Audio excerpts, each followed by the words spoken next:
وہ کہتا ہے مسجد تو بنا لی شب بھر میں ایمان کی حرارت والوں نے، ہم نے تھوڑی سی چینجنگ کر دی، جلسے تو کرا لیے شب بھر میں ایمان کی حرارت والوں نے، برسوں میں نمازی بن نہ سکے۔ میرے بھائیوں، من اپنا پرانا پاپی رہا، برسوں میں نمازی بن نہ سکے۔ آج وہی حال میرا ہے، پوری رات جلسہ کرائیے، 1:30 بجے، 1:45 بجے جلسہ آپ کا ختم ہوگا، جائیے گا مولانا جرجیس کے بعد اب شاید امام حرم آ جائے تبھی آپ رک پائیں گے، ورنہ نہیں۔ اٹھائیں گے جلیبی خریدتے ہوئے اپنے بستر پہ چلے جائیے۔ اب مؤذن نے کب کہا الصلاۃ خیر من النوم ہمیں پتہ نہیں ہے، پوری رات جاگے لیکن مسجدیں ہماری خالی پڑی۔ کیا فائدہ ہوا؟ اللہ کے نبی تو یہ فرماتے ہیں کہ لوگوں جب تمہیں مصیبت آئے یا مصیبت آتی ہے تو عورتیں اور مرد کہاں بھاگتے؟ مولویوں کے پاس، مولانا دعا کریے دعا کریے۔ میں اپنے باپ کو لے کر ہاسپٹل میں تھا لکھنؤ، کتنی عورتیں ایسی تھیں بیچاری جو ہمیں پہچانتی تھیں، اپنا مریض مولانا دعا کریے میرا بیٹا، مولانا دعا کریے، دیکھیے کتنی بڑی پریشانی۔ میں نے کہا ٹھیک ہے، میں اپنے باپ کے لیے دعا کر رہا ہوں، تمہارے بیٹے کے لیے بھی دعا کروں گا، لیکن مصیبت جب کسی کے اوپر آئے تو اس کا تقاضا دعا نہیں ہے۔ اللہ تعالیٰ نے مصیبت کا ایک علاج بتایا ہے، یا ایھا الذین آمنوا استعینوا بالصبر والصلاۃ، اے ایمان والو صبر اور نماز کے ذریعے اللہ سے مدد مانگو۔ جب کوئی مصیبت تمہارے اوپر آئے تو فوراً صبر اور نماز، ان دو ہتھیار بتائیں، ان کے ذریعے مدد مانگو۔ حضرت حذیفہ کہتے ہیں کہ سن 5 ہجری میں جنگ خندق ہوئی، سردیوں کے دن تھے، خندق کا حال یہ تھا کہ اوپر کی طرف ابو سفیان اور اس کی فوج نے ہمیں گھیر رکھا تھا اور نیچے کی طرف بنو قریظہ نے ہمیں گھیر رکھا تھا۔ اللہ کے نبی نے ہم سے کہا اے حذیفہ ذرا بھیس بدل کر تم جاؤ اور پتہ لگا کے آؤ لوگوں کا کیا حال ہے، وہ ابھی یہاں رکیں گے یا جانے کا ارادہ کر رہے ہیں، ابھی ہمارے اوپر ان کی نظر نہیں پڑ رہی ہے، اگر 1-2 دن یہ اور یہاں ٹک گئے تو ہم بھوکے پیاسے مر جائیں گے، ذرا پتہ لگاؤ کہ یہ لوگ جانے کا ارادہ رکھتے ہیں کہ یہاں کچھ دن ٹکے رہیں گے، کیا معاملہ ہے؟ حضرت حذیفہ کہتے ہیں اللہ کے نبی نے جب مجھ سے یہ کہا کہ جاؤ ذرا پتہ لگا کے آؤ بھیس بدل کر، تو سب سے زیادہ ڈرنے والا تو میں ہی تھا اور یہ حکم اللہ کے نبی نے مجھے دے دیا۔ غور کرو، جو سب سے زیادہ ڈرنے والا ہو اور اللہ کے نبی نے انہی سے کہہ دیا ہو کہ جاؤ تم ذرا پتہ لگا کے آؤ، لیکن نبی کا حکم ملتے ہی منع نہیں کیا۔ ایمان کا تقاضا یہ تھا کہ محمد رسول اللہ نے بھیجا، چاہے جان چلی جائے انکار نہیں کروں گا، محبت بھی ایسی۔ حضرت حذیفہ بھیس بدل کر جاتے ہیں اور نیچے بنو قریظہ کے لوگوں میں گھس کر دیکھتے ہیں اور پتہ لگاتے ہیں، ان کے اندر گھس کے پتہ لگاتے ہیں، وہ کہہ رہے ہیں لوگوں سردیوں کے سخت دن ہیں، یہاں محمد اور ان کے ساتھیوں کا تو پتہ ہی نہیں چل رہا ہے، الرحیل یہاں سے واپس چلے جانا چاہیے، یہاں سے واپس جانا چاہیے، یہ ہم 2-4 دن رک کے کیا کریں گے، ہم اپنا وقت برباد کرنے کے علاوہ کچھ نہیں ہے ہمیں۔ حضرت حذیفہ یہ خبر لے کر آتے ہیں، کہتے ہیں کہ ہم ان کی جاسوسی کر کے آئے، وہ لوگ میدان چھوڑ کر بھاگنے کا نام لے رہے تھے کہ الرحیل یہاں سے جانا چاہیے۔ میں یہ خبر لے کر جب اللہ کے نبی کے پاس پہنچا تو میں نے کیا دیکھا، خندق کے میدان میں، خندق کے اندر جو کھود رہے تھے صحابہ اور اللہ کے نبی، اس خندق کے اندر میں نے اللہ کے نبی کو چادر اوڑے ہوئے دیکھا اور چادر اوڑ کر آپ نماز میں مصروف تھے۔ میں نے دیکھا کہ اللہ کے نبی نماز سے فارغ ہونے کے بعد دعا مانگ رہے تھے، اے اللہ ان دشمنوں سے ہم مٹھی بھر مسلمانوں کی حفاظت فرما لے، اے اللہ آج یہ دشمن اگر حاوی ہو گئے تو ہمارا نام و نشان مٹ جائے گا۔ میرے بھائیوں، مجھے پورا واقعہ بتانے کا مقصد صرف یہ ہے کہ یہ بتانا چاہتا ہوں آپ کو کہ اللہ کے نبی کے اوپر ایک مصیبت آئی، اوپر سے ابو سفیان اور اس کے ساتھیوں نے گھیرا، نیچے سے بنو قریظہ نے گھیر رکھا تھا، لیکن مصیبت کی اس گھڑی میں اللہ کے نبی دعا کر رہے ہیں، لیکن اس دعا کو، اس مصیبت سے بچنے کے لیے آپ نے پہلے نماز پڑھی، آپ نماز پڑھ رہے تھے اور نماز ہی میں یہ دعا کر رہے تھے کہ الہ العالمین تو ہمیں اس مصیبت سے نجات دے دے۔ ایک مسلمان کا کام یہ ہوتا ہے کہ جب اس کا بیٹا بیمار ہو، اس کے اوپر کوئی مصیبت آئے یا اس کے خاندان، اس کے گھر میں کوئی بہت بڑی آفت آئے، تو اس کا کام یہ ہوتا ہے کہ وہ وضو بنائے، 2 رکعت نفل نماز پڑھے اور اس کے بعد میں اس مصیبت سے چھٹکارے کے لیے اللہ کو پکارے۔ ہمیں یہ سبق سکھایا، یا ایھا الذین آمنوا استعینوا بالصبر والصلاۃ، ایمان والو تم صبر اور نماز کے ذریعے اللہ سے مدد مانگو۔ بخاری شریف کے اندر ایک واقعہ نقل کیا گیا ہے حضرت جریج کا۔ جریج بہت زیادہ عبادت گزار تھے، ان کا ایک چھوٹا سا کٹیا بنی ہوئی تھی، کٹیا، کوٹھا نما کٹیا، اس کٹیا میں وہ نماز پڑھتے رہتے تھے۔ ایک بار ان کی ماں ان کے دروازے پہ آئی اور پکارا، جریج جریج۔ جریج کہتے ہیں اللہ میں کیا کروں، ادھر میری ماں پکار رہی ہے اور ادھر نماز کے اندر ہوں میں۔ جریج نے کوئی جواب نہیں دیا، ماں نے دوبارہ پکارا، جریج کہاں ہو اے جریج؟ جریج کہتے ہیں اللہ یہاں میری ماں ہے اور ادھر میں نماز میں ہوں، میں کیا کروں؟ جریج کہتے ہیں کہ میں نے نماز کو اہمیت دی۔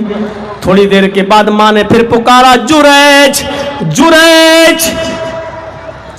جریج کہتے ہیں کہ میں نے کوئی جواب نہیں دیا، سوچا اللہ میری ماں بھی پکار رہی ہو، ادھر میں نماز میں ہوں، میں نے نماز کو اہمیت دی۔ جریج کی ماں کو غصہ آیا اور جریج کی ماں نے بد دعا دے دی کہ اللہ جریج کو اس وقت تک موت نہ آئے جب تک یہ کسی بدکار عورت کا چہرہ نہ دیکھ لے۔ غور کیجئے گا، ماں کی بد دعا، جبکہ جریج نماز میں تھے۔ آئے اللہ جریج میرا بیٹا ہے، آج میری نہیں سن رہا ہے۔ جریج کو اس وقت تک موت نہ آئے جب تک یہ کسی بد چلن عورت کا منہ نہ دیکھ لے، یعنی زنا نہ کر لے۔ ماں تو یہ بد دعا دے کر چلی آئی۔ جریج نے زنا تو نہیں کیا کسی بد چلن عورت سے، لیکن جریج ایک بہت بڑی مصیبت میں پھنس گئے۔ کچھ دنوں کے بعد جریج کے پاس ایک عورت آئی، اس کا شوہر یا تو مر چکا تھا یا وہ بیوہ تھی یا اس کا شوہر کئی سال سے لاپتہ تھا، غائب تھا۔ وہ آئی اور جریج کے کٹھیا میں داخل ہو گئی اور جریج سے کہنے لگی، ادنو منی، میرے قریب آئیے، مجھ سے قربت حاصل کیجئے، یعنی میری پیاس بجھائیے، میرے ساتھ زنا کیجئے۔ جریج نے بھگا دیا، ہٹ نعوذ باللہ، ہٹ چل۔ جریج اس کے قریب نہیں گئے، اس کو بہت سمجھایا لیکن وہ نہیں مان رہی تھی۔ جریج نے دروازہ بند کر دیا، اس کو بھگا دیا وہاں سے۔ وہ سیدھے جریج کی کٹیا سے نکلی اور جنگل کے اندر جاتی ہے۔ جنگل میں جو لوگ لکڑیاں اکٹھی کر رہے تھے، چرواہے، جانوروں کو چرانے والے جو جانور چرا رہے تھے، اس نے وہاں کسی چرواہے کے ساتھ منہ کالا کر لیا اور پہاڑ کے دامن میں جا کر کسی چرواہے کے ساتھ اس عورت نے زنا کر لیا۔ اس زنا کی پیداوار سے اس کے حمل ٹھہر گیا۔ اس عورت کو 9 مہینے کے بعد بچہ پیدا ہوا۔ جب اس کے گھر میں بچہ پیدا ہوا تو لوگوں نے کہا تیرا شوہر تو ہے ہی نہیں، مر گیا، یا تو بیوہ ہے، یا تیرا شوہر تو کئی سالوں سے لاپتہ ہے اور پھر تو نے دوسری شادی بھی نہیں کی ہے، پھر یہ بچہ کہاں سے آیا ہے؟ اس عورت نے سیدھے طور پر جریج کا نام لگا دیا کہ یہ جریج کا بچہ ہے۔ غور کیجئے، ایک عورت جب یہ کہہ رہی ہے کہ جریج کا بچہ ہے، ایسی عورتیں نہ پہلے کم تھی نہ آج کے زمانے میں کم ہے۔ الزامات پہلے بھی لگتے تھے اور آج بھی لگتے ہیں، اور یقین نہ آئے تو جیلوں میں رہنے والے 80 نہیں 90% لوگوں کو آپ دیکھو گے جن کو لڑکیوں نے غلط طریقے سے پھنسا رکھا ہے، اور جو جیل کی چکیاں پیس رہے بیچارے، جیل میں جو لوگ رہے ہیں ان کو تجربہ ہوگا، جب گفتگو ہوتی ہے قیدیوں کے ساتھ تو پتہ چلتا ہے کہ اصلی کون ہے اور مجرم کون ہے اور بے قصور کون ہے۔ میرے پیارے ساتھیوں، تصور کیجئے ایسی غلط اوباش اور چھچوری لڑکیوں کی کمیاں نہ پہلے تھی نہ آج ہے۔ اس زمانے میں تو میڈیکل ہو جاتا ہے، اس زمانے میں تو ڈی این اے ٹیسٹ ہو جاتا ہے، اصلیت کا پتہ لگانے میں آسانی بھی ہو جاتی ہے، لیکن اس زمانے میں تو سائنس نے اتنی ترقی بھی نہیں کی تھی، بڑا مشکل تھا یہ پتہ لگانا کہ یہ بچہ ہے کس کا۔ آج تو بہت آسان ہو گیا ہے، زنا کیا ہے نہیں، شرمگاہ سے پانی نکالا، یہاں کپڑا لیا، ڈی این اے ٹیسٹ کر لیا، پتہ چل گیا، میڈیکل لیا اور جانچ ہو گئی، یعنی جراثیم کی جانچ ہو گئی۔ یہ تمام چیزیں بہت آسان ہو گئی آج کے زمانے میں، اس لیے اصلیت کا پتہ لگانا بہت آسان ہو گیا ہے۔ میرے بھائیوں، اس زمانے میں ایک نیک آدمی کے لیے بہت مشکل تھا۔ حضرت یوسف علیہ السلام جیسے نبی کو بھی 7 سال ایک ایسے گناہ نہ کردہ کی سزا بھگتنا پڑی، جبکہ وہ گناہ بھی نہیں کیے تھے، اور انہوں نے بادشاہ مصر کی بیوی کو چھوڑ بھی دیا تھا۔ کہا نہیں، اللہ کی پناہ میں چاہتا ہوں، میں اس گندے کام سے میں اللہ کی پناہ چاہتا ہوں، لیکن اس کے باوجود اس نے تہمت لگا دی تھی حضرت یوسف علیہ السلام کے اوپر، اور اپنے مکر و فریب میں اپنے شوہر کو ایسے لے آئی کہ 7 سال کی سزا بھی ہو گئی۔ حضرت یوسف علیہ السلام کا جیل میں جانا، بادشاہ مصر کی بیوی کا الزام لگانا، اور 7 سال کے بعد خواب کی تعبیر بتا کر بادشاہ بن کر لوٹنا اور تخت کا مالک بننا، میرے بھائیوں یہ عرش والے نے ان کے مقدر میں لکھ دیا تھا، اس لیے ان کے ساتھ ایسا ہونا تھا وہ ہوا۔ جریج کے اوپر الزام لگا دیا۔ اس بچے کا باپ وہ ہے، اب لوگوں کو غصہ، اچھا بڑا عبادت گزار بنتا، دیکھو 24 گھنٹے سجدے میں پڑا رہتا ہے، نمازیں پڑھتا رہتا ہے، اور حال کرم دیکھو، کارنامے دیکھو، واہ کیا گل چھرے اڑائے۔ غصے میں گئے، جریج کو پیٹنا شروع کر دیا، اور جریج کا پورا عبادت خانہ گرا دیا، پورا کمرہ گرا دیا، ان کی پوری کٹیا توڑ دی۔ جریج نے کہا وجہ بتاؤ کیا ہے؟ کہا کہ اس عورت کے ساتھ زنا تم نے کیا، یہ اسی کی پیداوار ہے، یہ عورت کہہ رہی ہے کہ اس بچے کا باپ جریج ہے، اور پوچھ رہے کیا کیا، کتنا نیک بنتا ہے دیکھو۔ حضرت جریج نے کہا اس بچے کو ذرا میرے پاس لاؤ۔ غور کیجئے، وہاں عیسیٰ بولے، یہاں جریج نے کہا بخاری کی حدیث، اس بچے کو میرے پاس لاؤ۔ ارے لاؤ تو 2-4 سمجھدار لوگ ہر جگہ ہوتے ہیں، کہا کہ ٹھیک ہے بھائی، اس کی بھی تو سن لو، تم نے عورت کی سن لی۔ جریج کہہ رہا اس بچے کو لے کے آؤ، چلو کیا حرج ہے، دے دو۔ بچے کو دیا۔ جریج نے اس بچے کو زمین پر لٹایا اور نماز پڑھنے کے لیے کھڑا ہو گیا، نماز پڑھنے کے لیے کھڑا ہو گیا جریج، اور جریج نے 2 رکعت نماز پڑھنے کے بعد سلام پھیرا اور قریب آیا اور اس بچے کو ہلکا سا کچوکا لگایا۔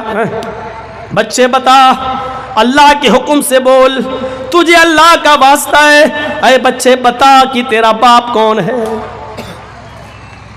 نماز پڑھ لی تھی، دعا کر لی تھی نماز میں، اب اس بچے کے پاس آیا اور کہا بچے بتا تیرا اصلی باپ کون ہے۔ اس بچے نے جواب دیا کہ میرا اصلی باپ فلاں جنگل کا چرواہا ہے، اسی نے میری ماں کے ساتھ زنا کیا ہے، جریج کا کوئی قصور نہیں ہے، میری ماں جھوٹی ہے، میری ماں نے جھوٹا الزام لگایا ہے، میرا باپ فلاں جنگل کا چرواہا ہے۔ لوگوں کو بڑی شرمندگی ہوئی، اے جریج میں نے غصے میں تمہارا کمرہ توڑ دیا، چلو مجھے معاف کر دو, ہم تمہارا گھر, یہ کمرہ, یہ عبادت خانہ ہم سونے کا بنا دیتے ہیں, گولڈ کا بنا دیتے ہیں. جریج نے کہا نہیں نہیں, مجھے سونے کا بنانے کی ضرورت نہیں, جیسا کچی دیوار کا پہلے بنا ہوا تھا اسی طرح بنا دو, بس میرے لیے عبادت گھر بنا دو تاکہ میں اللہ کی عبادت کر سکوں. تم نے میرا عبادت خانہ توڑ دیا ہے, جیسا تھا ویسا ہی کر دو, سونے کا بنانے کی ضرورت نہیں. اس واقعے کو بتانے کی ضرورت مجھے اس لیے پیش آئی, میرے بھائیوں کی یہ بتاؤں کہ حضرت جریج کے اوپر ایک مصیبت آ گئی اور ایک عورت نے ان کے اوپر زنا کی تہمت لگا دی. جریج کا مکان توڑ دیا گیا, عبادت خانہ توڑ دیا گیا. اس مصیبت نے جریج نے کس کو پکارا؟ اللہ کو. اور کیا کہا؟ پہلے نماز پڑھی اور اس کے بعد میں کہا بچے بتا تیرا اصلی باپ کون ہے. یہی قرآن کہتا ہے یا ایھا الذین آمنوا استعینوا بالصبر والصلاۃ, ایمانوں والو جب تمہارے اوپر کوئی مصیبت آئے تو صبر اور نماز کے ذریعے اللہ سے مدد مانگو. ایک واقعہ اور سن لیجئے اسی سے تعلق رکھنے والا. حضرت ابراہیم علیہ السلام اپنی بیوی سارہ کو لے کے جا رہے ہیں اور دشمن ملک سے گزر رہے ہیں. خبر ملی بادشاہ کو کہ ابراہیم کے ساتھ ایک بہت ہی خوبصورت عورت جا رہی ہے. بادشاہ کے وزراء آتے ہیں اور کہتے ہیں آئے ابراہیم تمہارے ساتھ یہ کون ہے؟ حضرت ابراہیم علیہ السلام نے کہا یہ میری بہن ہے. یہ ایک دوسرا موقع ہے, یہ کبھی بعد میں سن لینا, بڑی تفصیلی بات بحث ہوگی کہ ابراہیم نے اپنی بیوی کو بہن کیوں کہا ہے. کیا کوئی نبی بھی جھوٹ بول سکتا ہے؟ کیا کسی نبی سے توقع رکھی جا سکتی ہے کہ وہ جھوٹ بول سکتا ہے؟ اس مسئلے کو حل کرنے کے لیے کافی دیر کی ضرورت ہے, کبھی دوسرے موقع پر سن لیجئے گا. بس اتنا بتا دوں کہ ایمانی رشتے سے تو سب آپس میں ایک دوسرے کے بھائی بہن ہی ہیں. ساری دنیا کا مسلمان بھائی ہے اور ساری دنیا کی عورتیں ہماری بہنیں ہیں. اس ایمانی رشتے سے ہم بھائی بہن ہیں. ابراہیم علیہ السلام نے اسی ایمانی رشتے سے کہہ دیا تھا یہ میری بہن ہے, کیونکہ اگر بیوی کہتے تو بادشاہ کا ظلم و زیادتی بہت بڑھ جاتی. کہا یہ میری بہن ہے. وہ ذرا اٹھا کر لے گئے. آئے ابراہیم تم یہیں رہو گے, تمہاری بہن کو بادشاہ نے طلب کیا ہے. ہمارے ملک میں تم کیسے گھس گئے, چلو. اور بادشاہ نے ابراہیم علیہ السلام کی بیوی سارہ کے اوپر غلط نظر ڈالی. اب سنیے کیا ہوا. جیسی غلط نظر ڈالی حضرت سارہ نے دعا کی. بادشاہ نے ان کے اوپر ہاتھ بڑھایا لیکن ہاتھ وہیں رک گیا, آگے نہیں بڑھ رہا تھا, نہ ہل رہا تھا, نہ ڈل رہا تھا, شل پڑ گیا. اور بادشاہ زمین کے اوپر گر گیا اور تڑپنے لگا اور کہنے لگا سارہ میرے لیے اللہ سے دعا کرو, میں تمہیں معاف کرتا ہوں, چھوڑتا ہوں, میں تمہارے ساتھ کوئی غلط کام نہیں کروں گا. سارہ نے دعا کی اور بادشاہ صحیح ہو گیا, لیکن اس کی نیت پھر خراب ہوئی. سارہ کی حسن اور خوبصورتی کو دیکھ کر اس نے پھر ہاتھ بڑھایا لیکن اس کا ہاتھ پھر شل پڑ گیا اور زمین پر تڑپنے لگا. اس نے دوبارہ دعا کی درخواست کی, سارہ نے دعا کی اور وہ پھر صحیح ہو گیا. اس نے تیسری بار نیت خراب کی اور تیسری بار ہاتھ بڑھایا, پھر اس کا ہاتھ شل پڑ گیا اور زمین پہ تڑپنے لگا. اس نے کہا اللہ کی قسم اب میں تمہیں نظر انداز کرتا ہوں, چھوڑتا ہوں, اور میں تمہیں اپنی لونڈی خدمت کے لیے دے رہا ہوں, جاؤ ابراہیم کو دے دینا. تب اس نے اپنی لونڈی ہاجرہ کو بھی سارہ کے ساتھ بھیج دیا. بادشاہ تڑپنے لگا, تیسری بار اس نے چھوڑ دیا. سارہ جب چھوٹ گئی, آزاد ہو گئی اس کے چنگل سے, اور بادشاہ کی لونڈی ہاجرہ کو اپنے ساتھ لائی. اور جب اپنے شوہر کے پاس آتی ہیں, ابراہیم علیہ السلام کے پاس, تو کیا دیکھتی ہیں کہ میرے شوہر ابراہیم علیہ السلام نماز کی حالت میں ہیں اور اللہ سے دعا کر رہے ہیں. سلام پھیرتے ہیں, پوچھتے ہیں سارہ اشارہ کیا کیا بنا, تمہارا کیا ہوا, عزت و آبرو سلامت تو ہے, بادشاہ نے تمہارے ساتھ کوئی زور زبردستی تو نہیں کی ہے. حضرت سارہ نے کہا آپ نماز کے اندر ہیں اور اللہ سے دعا کر رہے ہیں، ایسا ہو ہی نہیں سکتا آپ نماز کے اندر اپنے رب کو پکارے اور آپ کا رب آپ کی بیوی کو ذلیل کر دے، اس کی عزت و آبرو کو چھلی چھلی کر دے، ایسا کیسے ہو سکتا ہے؟ پورے واقعے کو بتانے کا مین مقصد یہ ہے کہ جن کے اوپر بھی تکلیفیں آئیں، مصیبتیں آئیں، پریشانیاں آئیں، انہوں نے سجدے کیے، نمازیں پڑھی اور نماز میں اپنی مصیبتوں کا سہارا ڈھونڈا اور اللہ کو پکارا۔ خود جنگ بدر میں 313 صحابہ تھے اور 1000 کافروں کے پاس تیر بھی تھے، تلوار بھی تھی، گھوڑے بھی تھے۔ میرے بھائیوں، ساری چیزوں سے لیس تھے، یہاں ایک چیز تھی اور ایک چیز نہیں تھی۔ بوڑھے اور بچے اور جوان جب جوڑے گئے تو 313 اور وہاں 1000 جوان۔ یہ منظر دیکھ کر محمد رسول اللہ صلی اللہ علیہ وسلم رونے لگے اور سجدے میں گر گئے اور سجدے میں گر کر دعا کرنے لگے، اللہم لا تہلک ھذہ العصابہ ان تہلک ھذہ العصابہ لن تعبد بعد اليوم قط الہ العالمین۔ اگر آج یہ مٹھی بھر جماعت ہلاک ہو گئی، آج یہ مٹھی بھر صحابہ مٹ گئے، یہی میں نے محنت کر کے ان کو اسلام کا قبول کروایا، یہی پکے سچے مسلمان ہیں۔ اے اللہ، اگر آج یہ 313 مسلمان اس دنیا سے مٹ گئے، لن تعبد بعد اليوم، تو آج کے بعد کوئی اللہ اللہ کہنے والا نہ ہوگا، آج کے بعد اس دنیا میں کوئی تیرا نام لینے والا نہیں ہوگا۔ تب اللہ نے آسمان سے فرشتوں کو بھیج کر جنگ بدر میں محمد رسول اللہ کی مدد فرمائی۔ یہ ہے نماز کی برکت، یہ ہے سجدے کی برکت۔ ہمارے اوپر مصیبت آتی ہے، ہم کٹھ ملا کے پاس بھاگتے ہیں، تعویذ دے دو صاحب، یہ پریشانی ہے، اور وہ 51 روپے اور 101 روپے لے کے تعویذ دیتا کہ جاؤ اس کو لپیٹ لینا، پہن لینا۔ ہمارے اوپر مصیبت آ رہی ہے تو ہم یہ کرتے ہیں۔ میرے بھائیوں، اسلام ہی وہ مذہب ہے جو سب کا ہے۔ نہ تسے پرتما استی، اس کی کوئی پرتما نہیں ہے، اس کی کوئی مورتی نہیں ہے۔ نہ تس سے پرتماس، اس کی کوئی مورتی نہیں ہے، اس کی کوئی بھی شکل نہیں ہے۔ لیس کمثلہ شیء، اللہ کے مثل اللہ کی طرح کوئی نہیں ہے۔ مورتی پوجا کا کھنڈن کیا ہے خود ویدوں نے بھی۔ اس لیے میں کہتا ہوں کہ ایک ایسے مذہب کو، ایک ایسے دھرم کو ہندو بھائی اور مسلمان سکھ عیسائی سب اپنائیں جو اپنے اندر سب کو سمیٹتا ہو، سب کو لیتا ہو اور سب کو سمیٹنے والا اور سب کو لے کر چلنے والا مذہب صرف ایک ہے، یا تو اسلام کہہ لو یا سناتن دھرم کہہ لو، جو اپنے اندر سب کو سمیٹتے کی کوشش کرتا کہ آؤ تمہارے لیے دروازے کھلے ہوئے ہیں۔ دیکھو، ایک آدمی ہمارے دھرم کا تھا آدھا اور بدل کے جب اس دھرم میں چلا گیا تو آج دیکھ لیجئے گا اس کی کیا پوچھ تاچھ ہو رہی ہے۔ جانتے ہیں نا اس کو، نام لینا ضروری نہیں ہے۔ جو ایک مندر میں جا کر جس نے باقاعدہ ہندو دھرم قبول کیا تھا اور اسلام کو گالی دیتا رہتا تھا، قرآن کی آیتیں بدلنے کی بات کرتا تھا، ارے جو ہمارے ہندو بھائی آج تک دلتوں کو، اپنے ہندو بھائیوں کو ہندو دھرم میں جگہ نہیں دے سکے، وہ ہم مسلمانوں کو اپنے دھرم میں کہاں جگہ دے سکتے ہیں؟ جو آج تک اپنے دلتوں کو حق نہیں دے سکے ہیں، آج بھی کسی مندر میں دلت اور برہمن دونوں ایک جگہ پر ایک مورتی کے نیچے دونوں آج بھی پوجا نہیں کر سکتے ہیں۔ جو اپنے دلتوں کو نہیں اپنا سکے ہیں، وہ مسلمانوں کو اگر گھر واپسی کر کے تمہارے یہاں پہنچ جائیں تو ان کو جگہ دے دیں گے؟ نہیں، ہو ہی نہیں سکتا۔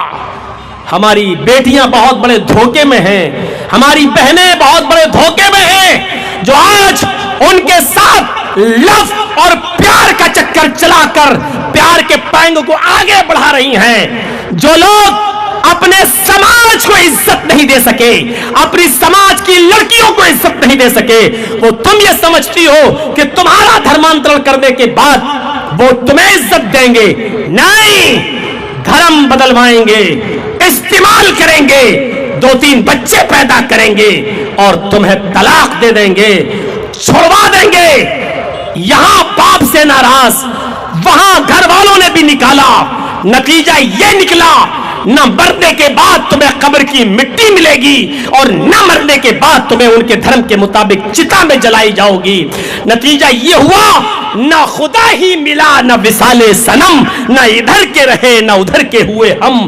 تمہاری حیثیت یہ ہوگی. اور میں ایسی کئی لڑکیوں کو جانتا ہوں جنہوں نے ہم سے گزارش کی کہ مولانا کسی طرح میرے ماں باپ کو منا لیجئے, ہم جوانی کے جذبات میں غلط قدم اٹھا لے گئے ہیں. صرف آپ سے گزارش کر رہی ہوں جب گھر سے ہری جھنڈی مل جائے تب مجھے بتا دینا, میں سب کو چھوڑ چھاڑ کے اپنے ماں باپ سے پھر ملنے کے لیے آنے کے لیے تیار ہوں.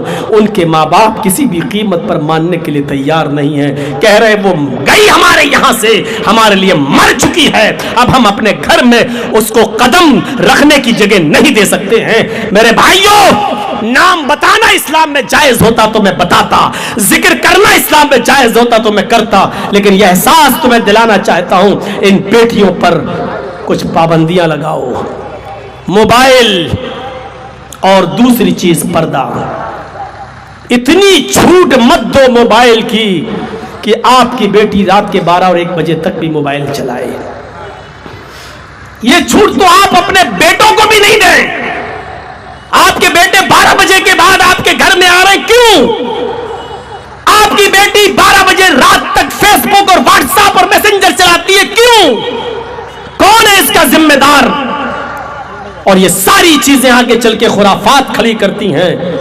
یہ پلاننگ بہت گہرا چکی ہے کہ مسلم لڑکیوں کو اپناؤ, بچے پیدا کرو اور ان کو چھوڑ دو. پلاننگ نہیں سمجھ پا رہے ہیں آپ؟ ہمیں اور آپ کو سمجھنے کی ضرورت ہے. جیسے مدرسہ چلا دیا جاتا ہے, مسجد کی کمیٹی بن جاتی ہے, تیاری کرو جب لڑکی بالغ ہو جائے تو جلد سے جلد پورا سماج اس لڑکی کا گھر بسانے کی تیاری کرے اور اس کی شادی کرا دے. جہیز جیسی لعنت معاشرے سے بند کرو. یہ سماج کے چودھری, مکھیا, سرپنچ لوگوں کی ذمہ داری ہے کہ اپنے گاؤں سے, اپنے سماج سے بند کریں اس کو. 25 سال کا زمانہ لمبا زمانہ ہوتا ہے. مولانا جرجیس 25 سال سے آپ کے بہار, بنگال, اڑیسہ, کرناٹک کا دورہ کر کر کے تھک چکے ہیں. 25 سال کی زندگی میں ابھی تک جہیز جیسی بدترین لعنت ہم ختم نہیں کر سکے اپنے معاشرے سے. کتنا اثر پڑا؟ اگر کوئی پوچھے کہ جرجیس صاحب 25 سال سے تقریریں کر رہے ہیں آپ بہار میں, کتنا فرق پڑا پرسنٹیج کے حساب سے بتائیے, تو ہم یہ نہیں کہہ سکتے ہیں کہ 5% بھی فرق پڑا ہو جلسوں کا. 25 سال کے اس لمبے کیریئر اور مدت میں ایک جہیز جیسی بدترین لعنت ہمارے معاشرے سے ختم نہیں ہوئی ہے. آج بھی غریب سے غریب لڑکی کی شادی ہونا ہے تو کم سے کم بائک چاہیے, موٹر سائیکل چاہیے, یا موٹر سائیکل نہیں دے رہے ہو تو دکان پر بیٹھنے کے یہ 5-6 لاکھ روپے کا چیک چاہیے. اور ہوتا کیا ہے, صاحب دکان پہ بیٹھے گا, آپ ہی کی بیٹی کے لیے تو کمائے گا. بھیک مانگنے کی اس سے زیادہ اچھی سٹائل ہو ہی نہیں سکتی ہے. ذرا تصور کرو کہ 25 سال کی مدت میں کتنے مدرسے بن گئے, 25 سال کی مدت میں کتنی مسجدیں بن گئیں, 25 سال کی مدت میں کتنے چھوٹے چھوٹے بچے آج بڑے ہو گئے اور وہ شادی کر کے باپ بن گئے. لیکن نہیں چینجنگ آئی تو یہ چینجنگ نہیں آئی کہ 25 سال پہلے بھی جہیز چلتا تھا, 25 سال کے بعد بھی جہیز چل رہا ہے. اتنے مدرسے, اتنے علماء, اتنی مسجدیں, اتنے علماء سب ہوتے ہوئے لیکن جہیز جیسی ایک برائی آج ہم اپنے معاشرے سے ختم نہیں کر پا رہے ہیں.